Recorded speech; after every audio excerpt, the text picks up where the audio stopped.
కార్యక్రమాన్ని మీకు సమర్పిస్తున్న వారు MDH గరం మసాలా. ఆరోగ్యం ఇంకా న్యూట్రిషన్ దొరికే బాడీ స్ట్రాంగ్ గా అవుతుంది. కొంచెం తింటే కడుపు నిండా డైజెషన్ బాగా అవుతుంది. MDH సోయా టీ అసలైన ప్రోటీన్. నమస్తే, welcome to Zee Telugu news. దేశీయ స్టాక్ మార్కెట్లో ఫ్లాట్ గా కొనసాగుతున్నాయి. మెటల్, FMCG మరియు రియల్టీ షేర్లు నష్టపోగా IT, కన్స్యూమర్ డ్యూరబుల్స్, మీడియా లాభపడ్డాయి. ఇక మిడ్ క్యాప్, స్మాల్ క్యాప్స్లు స్వల్ప లాభాలను స్వల్పంగా నష్టపోయాయి. ఇక బులియన్ మార్కెట్లు నష్టాల్లోనే ట్రేడ్ అవుతున్నాయి. 24 క్యారెట్స్ గోల్డ్ 1300 నష్టపోయి 142,145 రూపాయల వద్ద కొనసాగుతుండగా, ఇక కేజీ సిల్వర్ 4000 నష్టపోయి 2,18,684 రూపాయల వద్ద కొనసాగుతుంది. ఇదే అంశంపై మనతో చర్చించడానికి సిద్ధంగా ఉన్నారు మార్కెట్ ఎక్స్పర్ట్ ప్రభు గారు. నమస్తే అండి ప్రభు గారు. నమస్తే.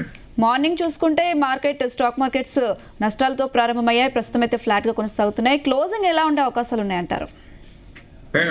క్లోజింగ్ కొంచెం మైనసే రావచ్చు, మైనసే ఉండొచ్చు, డౌన్ సైడే ఉండొచ్చు. అంటే పెద్ద మైనస్ ఏం కాకపోవచ్చు. మార్నింగ్ అయితే విపరీతంగా పడింది. ఏదే మన మళ్ళీ వార్ ఎస్కలేట్ అవుతుందని, US ఇరాన్ వార్ మళ్ళీ ఇదైంది కదా. So straight of Hormuz close అయిపోయింది. సో క్రూడ్ కూడా 79కి వెళ్ళింది. సో ఆ ఎఫెక్ట్ పడింది కాబట్టి సెన్సెక్స్ కూడా దాదాపు 700 పాయింట్లు పడి మళ్ళీ పైకి వచ్చేసింది. దాదాపుగా మొత్తం పాయింట్స్ కవర్ అయిపోయి ఇప్పుడు 18 పాయింట్స్ అంటే ఒక 39 పాయింట్స్ ప్లస్ లో ఉంది. ఇప్పుడు 770 పాయింట్స్ కవర్ అయ్యింది. అదే నిఫ్టీ 24,100 అంటే 24,200, 24,000 దగ్గరికి వెళ్ళింది. సో అక్కడి నుంచి మళ్ళీ 200 పాయింట్స్ కవర్ అయింది. మళ్ళీ ఇంకా నెక్స్ట్ అంటే ఫ్లాట్ గానే క్లోజ్ అవ్వచ్చింది ఎక్స్పెక్టేషన్. ఎందుకంటే వాల్యూ బయింగ్ బాగా అవుతుంది మార్కెట్ బాగా. ఎందుకంటే వెస్ట్ ఏషియా టెన్షన్స్ వల్ల ఇష్యూ వైడ్ అయింది. సో నిఫ్టీ బాగా పడింది కాబట్టి మన మార్కెట్ కూడా కొంచెం ఎఫెక్ట్ చూపించింది. US మార్కెట్స్ కూడా కొన్ని మిక్స్డ్ ఉన్నాయి. సో దాని కూడా కొంచెం క్రూడ్ పెరిగింది కాబట్టి 71 నుంచి 72 నుంచి 79 అయింది కాబట్టి కొంచెం పడిపోయింది మార్కెట్. క్రూడ్ పెరగడమే మనకి ఇబ్బంది. ఎందుకంటే ఇతది వారు ఉన్నా లేకపోయినా పెద్ద మనకేం సంబంధం లేదు, కానీ క్రూడ్ పెరుగుతుంది కాబట్టి ఆ క్రూడ్ ఎఫెక్ట్ మన ఏషియన్ కంట్రీస్ మీద పడుతుంది. ప్లస్ ఇంకోటి ఏంటి, కన్సిస్టెంట్ గా FIs అమ్ముతూనే ఉన్నారు. ఈ మధ్య కాలంలో ఒక 3 days 4 days నుంచి కొంచెం బయింగ్ లో, అంటే అమ్మటం ఆపేసి బయింగ్ లో, ఫ్రైడే అయితే ఇద్దరు బయింగ్ లోనే ఉన్నారు. FI స్టాండ్స్ కూడా ఇండియాకి పాజిటివ్ ఉంది. దాదాపుగా వాళ్ళు రీసెంట్ గా 5,155 crores ఈ మంత్ లో ఉంటే, ప్రైమరీ మార్కెట్ లో కానీ అదర్ మార్కెట్ లో కానీ 10,000 crores ఇన్వెస్ట్మెంట్ వచ్చింది. అంటే ఈ మంత్ లో అంటే 15,155 crores FPI ఇన్వెస్ట్మెంట్ వచ్చింది. అది మంచి పాజిటివ్ డెవలప్మెంట్ కదా. So macros India side improve అవుతున్నాయి అనేది ఒక ఎగ్జాంపుల్ ఇది. ఎందుకంటే ఇన్వెస్ట్మెంట్స్ వస్తున్నాయంటే ఇప్పుడు INR మనకి పెరిగింది మళ్ళీ 85.76 అంటే 23 పైసా, దాదాపుగా 40 పైసా వెళ్ళి మళ్ళీ వెనక్కి వచ్చింది. 93.76 పైసా ఉంది. 95.76. సో యాక్చువల్గా 93కి వచ్చి మళ్ళీ 95 అయింది చిన్నగా. సో అది 100కి వెళ్తున్నా, అదొక ఇది. INR కొంచెం తగ్గాలి అంటే డాలర్ స్ట్రెంత్ అవుతున్నప్పుడు బాండ్ ఈల్డ్ 4.58% వచ్చినప్పుడు FIS అమౌంట్ బయటకు వెళ్ళే ఛాన్స్ ఉంటుంది. అక్కడే ఇన్వెస్ట్మెంట్ చేసుకోవచ్చు అనేది, అలా ఎక్కువ ఇన్వెస్ట్మెంట్ వెళ్తుంది. సపోజ్ ఎప్పుడైతే మళ్ళీ ఇంట్రెస్ట్ రేట్ చేంజెస్ వస్తాయో అప్పుడు మళ్ళీ ఆటోమేటిక్ గా రివర్స్ అవుతా ఉంటుంది. ఫెడ్ మీటింగ్ 29th ఉంది ఈ మంత్. వాళ్ళు ఇంట్రెస్ట్ రేట్లు, ఎందుకంటే ఇన్ఫ్లేషన్ ఇవాళ USది, ఇండియాది ఈ కమింగ్ డేస్ లో, ఈ వీక్ లో US ఇన్ఫ్లేషన్ ఉంది. ఆ ఇన్ఫ్లేషన్ బట్టి ఆ నెక్స్ట్ 29th కి, జూలై 29th కి ఇంట్రెస్ట్ రేట్లు తగ్గించచ్చా పెంచచ్చా అనేది దాన్ని బట్టి ఉంటుంది. సో ఇప్పుడు ఇంట్రెస్ట్ రేట్లు బట్టి ఉంటుంది కాబట్టి ఇన్ఫ్లేషన్ దాని మీద ఆధారపడి ఉంటుంది. ఇన్ఫ్లేషన్ అప్పుడేమో వాళ్ళదేమో 3.93 వరకు ఎక్స్పెక్ట్ చేస్తారు. 4 పాయింట్ చేంజ్ ఉంది, అది 3.9 అంటే వాళ్ళది కొంచెం తగ్గుద్దని. మనదేమో కొంచెం పెరిగే ఛాన్స్లు ఉన్నాయి. మనది కొంచెం 4%, 3.93 4% వెళ్తుంది, కొంచెం పెరుగుద్ది. క్రూడ్ వల్ల కొంచెం పెరిగే ఛాన్స్ ఉన్నాయి. మనం డేటా మీద పెద్ద ఆధారపడలేదు, కానీ US మట్టు డేటా మీద విపరీతంగా ఆధారపడుతుంది. ఆ నెగిటివ్ పాజిటివ్ అనేది ఇస్తే వాళ్ళు వాలటాలిటీ ఎక్కువ ఉంటుంది అక్కడ. సో మెయిన్ అది చూడాలి. సో మన మ్యాక్రోస్ ఇంప్రూవ్ అవుతున్నాయి. మన INR ఒకటి కొంచెం తగ్గితే చాలు.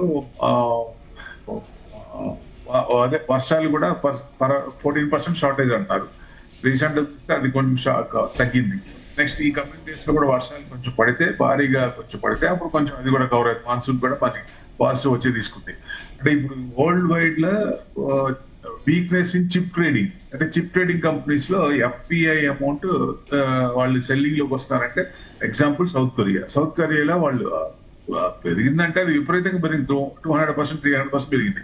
సో వాళ్ళు ఇప్పుడు ఆ చిప్ ట్రేడింగ్ కంపెనీస్ లో వాటిలో ఇన్వెస్ట్మెంట్ అమ్ముతా ఉన్నారు, పెట్టిన ఇన్వెస్ట్మెంట్ ప్రాఫిట్ లో అమ్ముతా ఉన్నారు. అది ఆ ఫ్లో మనకి ఇండియాకి వస్తుంది అనేది ఎక్స్పెక్టేషన్. ఎందుకంటే నాన్ ఐటీ పెరగచ్చు అనేది, ఐటీ కాకుండా నాన్ ఐటీ అట్లాంటివి కొంచెం పెరగచ్చు. సో డెఫినెట్ గా దాని అనుగుణంగా వాల్యూ బయింగ్, లోవర్ లెవెల్స్ లో వాల్యూ బయింగ్ మన దగ్గర అవుతుంది. ప్లస్ మనకి ఇప్పుడు ఏంటి Q1 రిజల్ట్ స్టార్ట్ అయినాయి. TCS ఏమనుకున్నారు, అసలు చండాలంగా ఉంటాయి IT beaten down index, TCS కూడా చండాలంగా వస్తాయి అనుకుంటే అందరికి అసలు షాకింగ్ అన్నమాట. సో మంచిగా వచ్చింది. ప్లస్ ఇన్లైన్ ఎక్స్పెక్టేషన్, గైడెన్స్ బ్రహ్మాండంగా. సో దాని అనుగుణంగా మిగతా ఐటీ సెక్టర్ లో స్టాక్స్ కూడా అప్ లో ఉన్నాయి బాగా. ఇవాళ ఇంత మార్కెట్ మార్నింగ్ అంత పెరిగినా ఐటీ సెక్టర్ ఒకటే ప్లస్ లో ఉంది, అది బాగా బయింగ్ అవుతుంది, అక్కడ వాల్యూ బయింగ్ అవుతుంది, బాగా పడింది కదా ఇండెక్స్, బీటెన్ డౌన్ ఇండెక్స్ కాబట్టి. HCL టెక్ కానీ, టెక్ మహేంద్ర కానీ, విప్రో కానీ, HDFC AMC కానీ ఈ రిజల్ట్స్ ఉన్నాయి. Plus coming Saturday HDFC bank, ICICI, axis bank ఈ రిజల్ట్స్ ఉన్నాయి. ఇవన్నీ అంటే ఇంకా Q1 will decide the direction of the market ఒక రకంగా బూస్ట్ అవడానికి. సో వార్ ఎఫెక్ట్ కొంచెం ఉన్న, క్రూడ్ కొంచెం మనకి తగ్గుతూ ఈ Q1 రిజల్ట్స్ కనుక బాగా వస్తే మార్కెట్ కొంచెం పెరిగే ఛాన్స్ ఉంటుంది. అది TCS రిజల్ట్స్ మార్కెట్ టర్న్ చేసినాయి అంటే ఒక రకంగా టర్న్ చేసిన అనుకోవచ్చు. ప్లస్ AMC స్టాక్స్ లో ఇన్వెస్ట్మెంట్ బాగా వస్తుంది, ఆ స్టాక్స్ కూడా బాగా పెరుగుతున్నాయి. ఎందుకంటే మ్యూచువల్ ఫండ్స్ లో కూడా 83.66 lakh crore ఇన్వెస్ట్మెంట్ ఇప్పుడు AUM మ్యూచువల్ ఫండ్స్.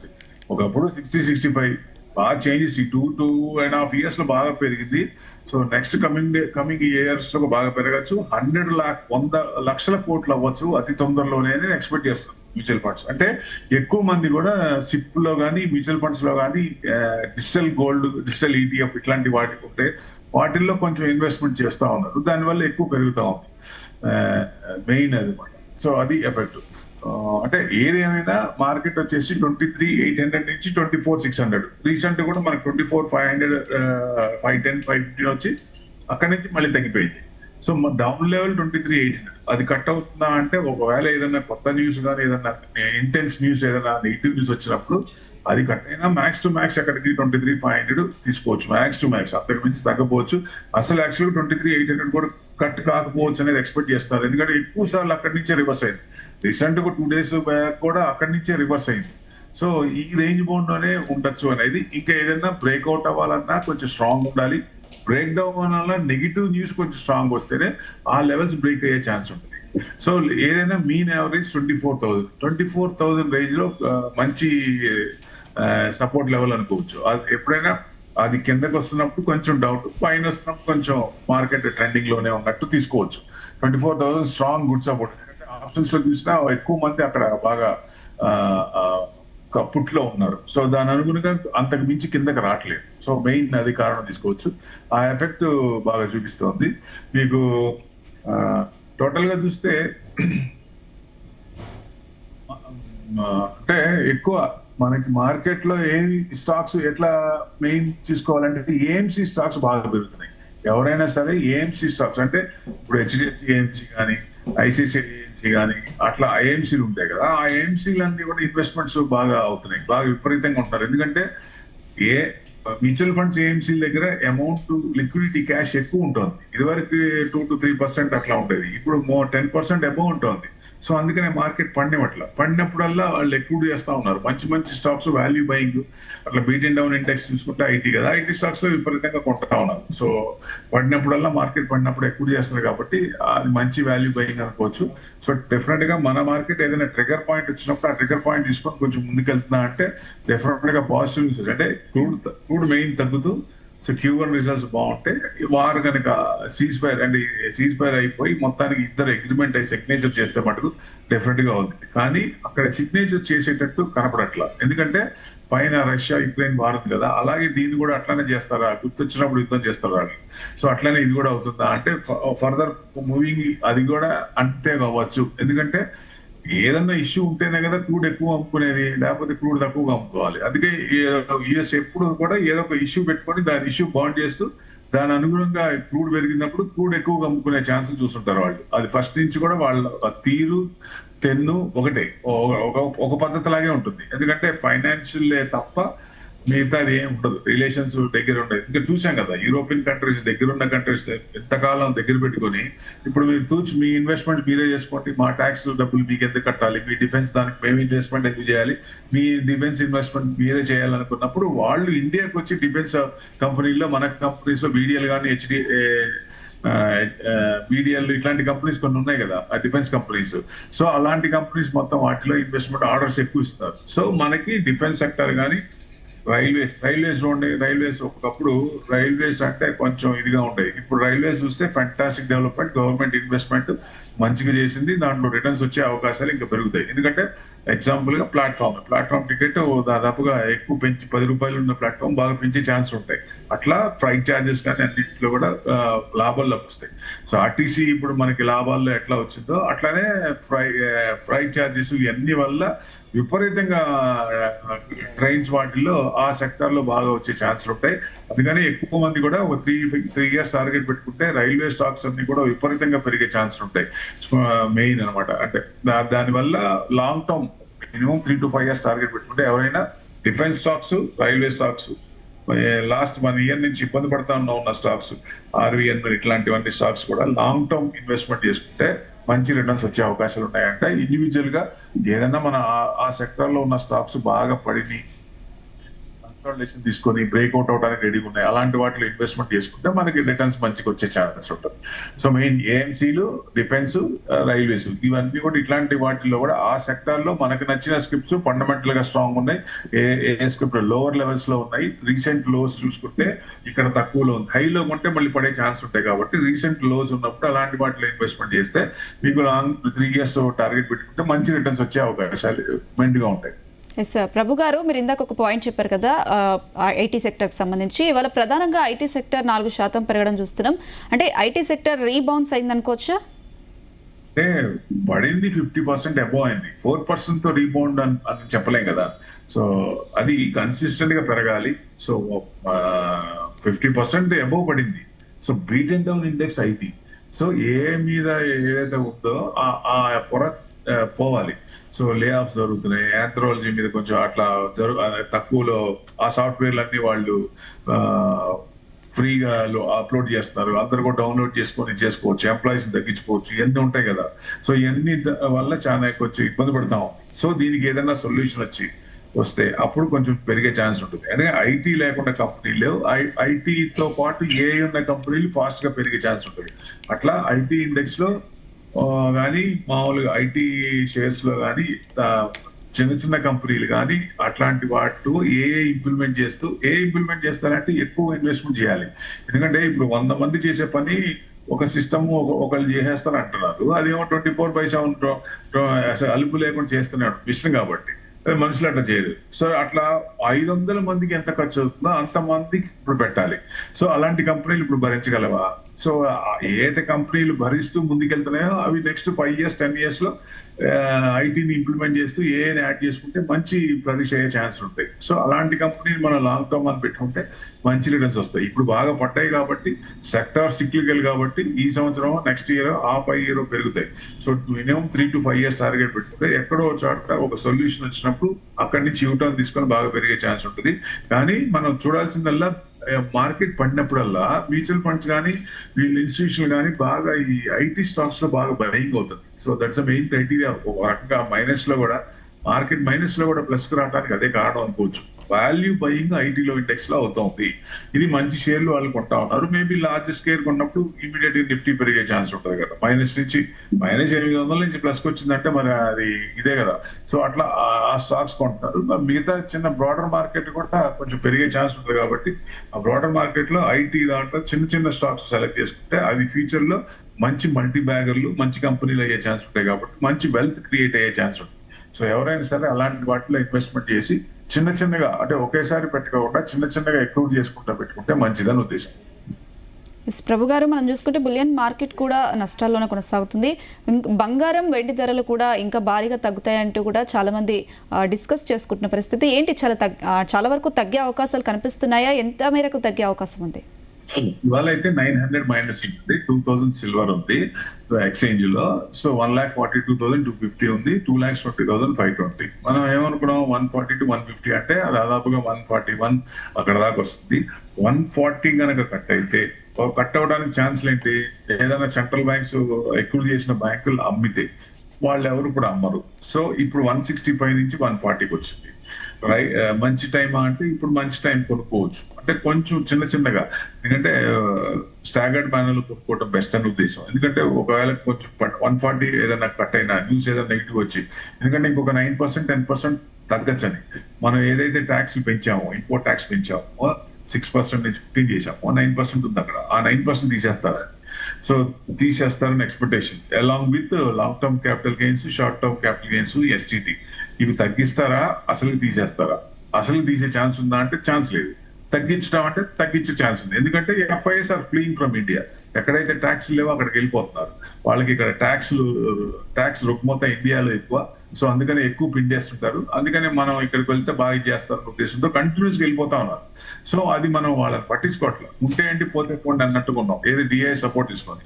ఇప్పుడు డిఐఎస్ కూడా ఇంతకాలం ఎఫ్ఐఎస్ ఎంత అమ్ముతున్నారో దానికి డబల్ కొన్నారు. కానీ ఫర్దర్ గా వాళ్ళకు కూడా ప్రాఫిట్ బుక్ చేసుకోవాలి అన్నప్పుడు వీళ్ళు ఎప్పుడైతే బయింగ్ లో వస్తారో వాళ్ళు చిన్నగా ప్రాఫిట్ బుక్ చేసుకుంటే ఛాన్స్ ఉంటాయి. సో మరి ఇప్పుడు వీళ్ళు రావాలంటే వీళ్ళకి కార్పొరేట్ డిడక్షన్ ట్యాక్స్ కానీ ఈ క్యాపిటల్ గెయిన్స్ లో కానీ ఏదైనా డిఫరెన్స్ చూపిస్తే, తక్కువ అని వాళ్ళకి అనిపిస్తే అప్పుడు వెనక్కి తిరిగి వచ్చే ఛాన్స్ ఉంటాయి. అది ఫీడ్బ్యాక్ తీసుకున్నారు, బట్ అవుట్పుట్ ఇంకా రాలేదు. గవర్నమెంట్ నుంచి ఎప్పుడైనా రావచ్చు. వచ్చినప్పుడు వాటిల్లో కనుక మార్పులు చేర్పులు చేస్తే వాళ్ళు యూటర్న్ తిరిగితే మార్కెట్ పెరిగే ఛాన్స్ ఉందా అంటే పెరిగే ఛాన్స్ ఉంది. అంటే మనకి నెగిటివ్ ఏం లేదు, రేంజ్ మోడ్ నుంచి ఉంటుంది. 23,800 నుంచి 24,600 ఆ రేంజ్ లోనే ఉంటుంది. అటు పడట్లేదు, ఇటు పెరగట్లేదు. అటు పెరగాలన్నా అట్లీస్ట్ మంచిగా ఉండాలి, న్యూస్ స్ట్రాంగ్ న్యూస్ రావాలి, స్ట్రాంగ్ ఒక ఇండికేటర్, మంచి ఇండికేటర్ ఇది రావాలి. సో అప్పుడు ఏమవుతుందంటే ఆ బ్రేక్అవుట్ అవ్వాలి అక్కడి నుంచి. లేదా నెగిటివ్ న్యూస్ ఏదన్నా విపరీతమైన కొత్త న్యూస్ అలాంటిది ఏదైనా వస్తే 23,800 కట్ కావాలి. అంటే ఇటు రావట్లేదు, అటు రావట్లేదు. సో ఈ మధ్యలోనే ఈ రేంజ్ లోనే ఉంటుంది మార్కెట్. వోలటాలిటీ మటుకు విపరీతంగా ఉంటుంది. ఒక రోజుకి ఇంకో రోజుకి, వన్ డే నెక్స్ట్ డేకి దాదాపు 400-500 పాయింట్స్ అప్ అండ్ డౌన్ అవుతుంది. సో వాలటాలిటీ బాగా పెరిగింది. యుఎస్ మార్కెట్స్ లో కాదు, ఇండియన్ మార్కెట్ లో కూడా ఈ వాలటాలిటీ పెంచారు అనిపిస్తుంది. అంటే దాదాపుగా మీకు 11 దాకా వెళ్ళి వాలటాలిటీ, మళ్ళీ ఇప్పుడు వాలటాలిటీ ఇండెక్స్ ఇప్పుడు 13.43 ఉంది. సో ఎప్పుడైతే అన్సర్టనిటీ ఉంటుందో కొంచెం పెరిగే ఛాన్స్ ఉంది. క్లారిటీ వచ్చిందో వాలటాలిటీ ఇండెక్స్ స్మూత్ గా ఉంటుంది. సో ఏదైనా 10 to 15 వాలటాలిటీ ఇండెక్స్ అనేది మంచి ఇదే. దాంట్లో 15 లోపల కొనుక్కుంటే మళ్ళీ మనకి మ్యాక్స్ ఎంతవరకు రావచ్చు అంటే, బాగా అన్సర్టనిటీ బాగా పెరిగిపోయినప్పుడు, యుద్ధాలు ఏదైనా వచ్చినప్పుడు అప్పుడు 20, 25, 30 దాకా వెళ్తుంది. సో ఇప్పుడు ఈ టైంలో వాలటాలిటీ ఇండెక్స్ 11 to 15 టైంలో మంచి స్టాక్ సెలెక్ట్ చేసుకొని ఇన్వెస్ట్మెంట్ చేస్తే మంచిదని ఉద్దేశం. ఎవరైనా చేసేది కొంత మెటల్స్ లో, కొంత ఈక్విటీలో, కొంత ఇంటర్నేషనల్ స్టాక్స్ లో లేటెస్ట్ వచ్చే వాళ్ళు పెడుతున్నారు. సో దాని అనుగుణంగా డిస్ట్రిబ్యూట్ చేసి బెస్ట్.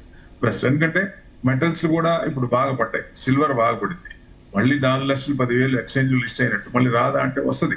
ఎప్పుడు వస్తుంది అనేది క్వశ్చన్, $1 మిలియన్ క్వశ్చన్.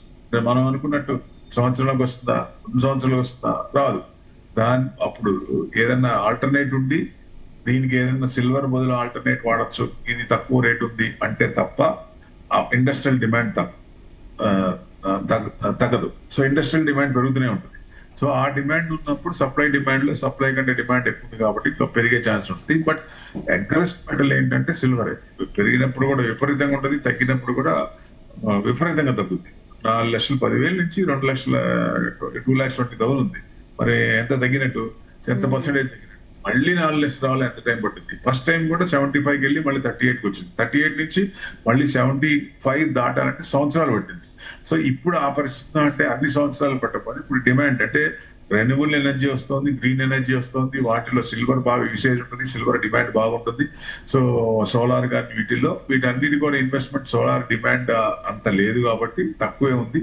సో అందుకనే దానికి ఫ్యూచర్ లో బాగా పెరగచ్చు, రేట్లు పెరగచ్చు. ఇప్పుడు 5 లక్షలు వెళ్ళదా అంటే 5 లక్షలు వెళ్ళే ఛాన్స్ కూడా ఉంది. సో ఆ usage, renewable energy full length గా యూసేజ్ వచ్చినప్పుడు సిల్వర్ అనేది డిమాండ్ విపరీతంగా ఉంటుంది. అప్పుడు ఆ ప్రోడక్ట్, ఆ సిల్వర్ బాగా పెరిగే ఛాన్స్ ఉంటుంది.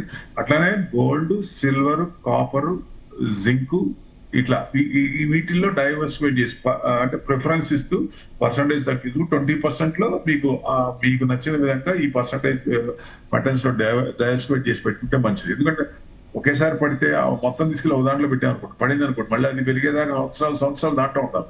అట్లా కాకుండా మెటల్స్ లో డైవర్ట్ చేస్తే ఒకటి పడినా ఒకటి సేవ్ చేస్తుంది కాబట్టి మిగతా అంత మూవ్మెంట్స్ అగ్రెసివ్ మెటల్స్ కాదు, సిల్వర్ తప్ప. సో ఆ సిల్వరే పడటం పెరగడం అనేది విపరీతంగా ఉంటుంది, విపరీతమైన పోకడ ఉంటుంది దానికి. సో మిగతా వాటికి అంత ఉండదు. సో డెఫినెట్ గా మీకు అలాంటి వాటిలో ఇన్వెస్ట్మెంట్ చేసి డైవర్సిఫై చేస్తే మంచిదని ఉద్దేశం. సో లాంగ్ టర్మ్ లో మంచి రిటర్న్స్ వచ్చే ఛాన్స్ ఉంటుంది. బాగా పడిన స్టాక్స్ కానీ బీట్ అండ్ డౌన్ ఇండెక్స్, ఇప్పుడు ఏ స్టాక్ అయినా పడింది, ఇప్పుడు జనరల్ గా మనం చూస్తూ ఉంటాం, ఏదైనా స్టాక్ ఇది బాగా పడింది అని కొంటాం. అట్లా కొనొద్దు. స్టాక్ ఎందుకు పడింది, what is the reason to come down, profit booking, retracement, management లో లోపమా, లేకపోతే ఏమైనా తప్పిదాలు జరిగినాయా, ఏదైనా స్కామ్ జరిగినాయా, ఇట్లాంటివన్నీ చూడాలి. ఆ కంపెనీ ఆ కరెక్ట్ ఇన్ఫర్మేషన్ తీసుకున్న తర్వాత అది నిజంగా ఫండమెంటల్ అయినప్పుడు లోవర్ లెవెల్స్ వచ్చినటువంటి డెఫినెట్ గా పికప్ చేసుకోవచ్చు.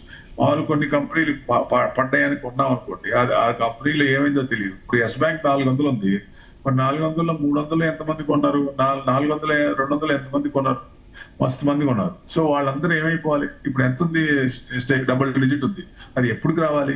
సో ఎవరన్నా వచ్చి టేక్ ఓవర్ చేసి అప్పుడు కానీ ముందుకు రాదు. ఆ మేనేజ్మెంట్ లో ఉన్న ప్రాబ్లమ్ స్టిల్ ఇంకా ఎగ్జిస్టింగ్, స్ట్రగుల్ అవుతూనే ఉన్నారు వాళ్ళు, దాని నుంచి బయటికి రావట్లా, ఎవరు సపోర్ట్ రావట్లా, గవర్నమెంట్ సపోర్ట్ ఉన్నా ఎవరు రావట్లా. సో దాని అనుగుణ మళ్ళీ రావాలంటే కొంచెం చాలా టైం పడుతుంది. కాబట్టి 200 300 ఉన్న వాళ్ళ పరిస్థితి ఏంటి?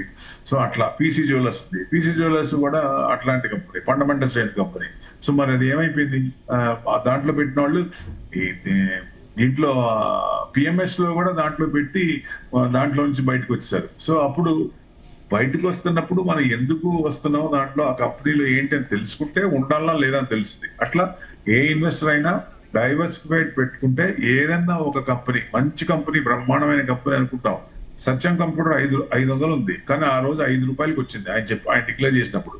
సో అట్లా ఈ రోజు మంచివే, రేపు మేనేజ్మెంట్ కరెక్ట్ గా ఉందా లేదా, డైవర్సిఫికేషన్ ఆఫ్ ఫండ్స్ దగ్గర అయినా ప్రాబ్లం ఉందా, ఎక్కడ పెడుతున్నారు, అక్కడి నుంచి రిటర్న్స్ ఏదన్నా వస్తున్నాయా, అంటే గ్యారంటీ కాదు కానీ అక్కడి నుంచి రిటర్న్స్ వచ్చే ఛాన్స్ ఉన్నాయా, లేదా తీసుకెళ్లి రిలేషన్ లో పెట్టి ఆ కంపెనీ కుదేలైపోయి పేరెంట్ కంపెనీతో పాటు మొత్తం ఊడ్చుకుపోయి అసలు మార్కెట్ లోనే లేకుండా కొన్ని కంపెనీలు అయిపోతున్నాయి, చూసాం కదా అట్లాంటి.